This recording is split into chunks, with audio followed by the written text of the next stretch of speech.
అండి welcome to my channel Prasanna చిట్టి.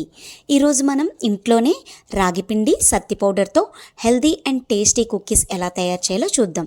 దీనికి కావాల్సిన ingredient sugar powder 3 tablespoons or 4 to 5 tablespoon quantity ప్రకారం, and pure ghee, ragi powder, సత్తి powder or besan powder, suji and కొన్ని బాదమ్స్ అంటే ఆల్మండాస్ కట్ చేసుకొని పక్కన పెట్టుకోవాలి. అండ్ డెకరేషన్ కోసం జీడిపప్పు హాఫ్ మూన్ టైప్లో కట్ చేసుకోవాలి. And main ingredient baking soda అండి. అండ్ దీనికి ఫస్ట్ మనం ఒక బౌల్ తీసుకొని 3 to 4 టేబుల్ స్పూన్ గీ వేసి అందులో షుగర్ పౌడర్ని 2 కప్స్ తీసుకున్నాం కదా, మనం అందులో హాఫ్ కప్ వేసి ప్యూర్గా బీట్ చేయాలి. అంటే ఈ మిశ్రమాన్ని బాగా కలుపుకోవాలండి, అంటే రెండు బాగా కలవాలండి. ఓకేనండి, ఈ కన్సిస్టెన్సీ వచ్చే వరకు కలుపుకోవాలి. ముందుగా మన ఛానల్ని సబ్స్క్రైబ్ చేసుకోలేని వాళ్ళు కొంచెం సబ్స్క్రైబ్ చేసుకోండి, నాకు సపోర్ట్ చేయండి ఫ్రెండ్స్. మరిన్ని వీడియోలతో కూడా నేను మీ ముందుకు వస్తాను. ఓకేనండి, దీని తర్వాత మనం ఇందులోని సత్తి పౌడర్ అండ్ మనం తీసుకున్న సత్తి పౌడర్, రాగి పౌడర్ అండ్ కొంచెం సూజీ అండ్ కొంచెం బైండింగ్ కోసం teaspoon of baking soda and కొంచెం సాల్ట్ వేయాలి. నేను సాల్ట్ వేయడం చూపించలేదు, కొంచెం salt and half spoon cut చేసుకున్న క్యాజ్యూని పక్కన పెట్టి మిగతా ఉన్నాయి కదండి ఆల్మండస్ అంటే బాదం పప్పులు కట్ చేసుకున్నాం కదా, ఇవి కూడా అందులో వేసి మొత్తం వీటన్నిటినీ చపాతీ ముద్ద అంటే మనం చపాతీ ముద్దని ఎలా కలుపుకుంటామో ఒక డవ్ లాగా మనం చేసుకుందామండి.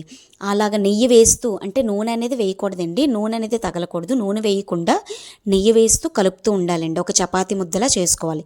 చూసారండి, ఇలా చేసుకోవాలి. ఇలా చపాతీ ముద్ద చేసుకున్న దాన్ని మనం ఒక డవ్లా చేసుకున్న దాన్ని కుక్కీస్ షేప్లో చేసుకుందాం. మీ దగ్గర కుక్కీస్ మౌల్డర్ ఉంటే కుక్కీస్ మౌల్డర్లో చేసుకోవచ్చు, లేదు అంటే మీకు కావాల్సిన షేప్లో రౌండర్గా చేసి, ఇక్కడ నేను ఎయిర్ ఫ్రై యూజ్ చేశానండి.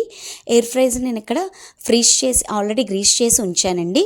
కాబట్టి వీటిని బాగా అలాగా ఒక రౌండ్ షేప్లో పెట్టి దాంట్లో హాఫ్గా పెట్టి మనం మధ్యలో కట్ చేసుకున్న జీడిపప్పు ఉంది కదండి, దాన్ని కూడా డెకరేషన్ కింద పైన పెట్టేస్తామండి. ఓకేనండి, ఇవన్నీ ఇలా పెట్టాలండి. మొత్తం మనం ఎన్ని చేసుకున్నాం అన్నీ ఇవన్నీ పెట్టి రెడీగా ఉంచుతామండి దీన్ని.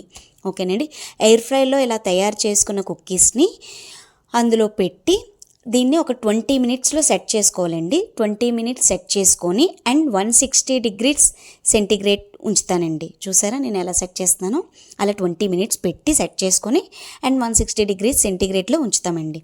వచ్చిన తర్వాత ఒకవేళ ఎయిర్ ఫ్రై లేకపోతే ఇంట్లో కళాయి తీసుకొని కళాయిలో సాల్ట్ కానీ ఇసుక కానీ వేసి స్టాండ్ పెట్టి ప్లేట్లో గీ రాసి ఈ కుక్కీస్ని అందులో పెట్టి 10 to 20 మినిట్స్ బేకింగ్ చేసుకోవాలండి.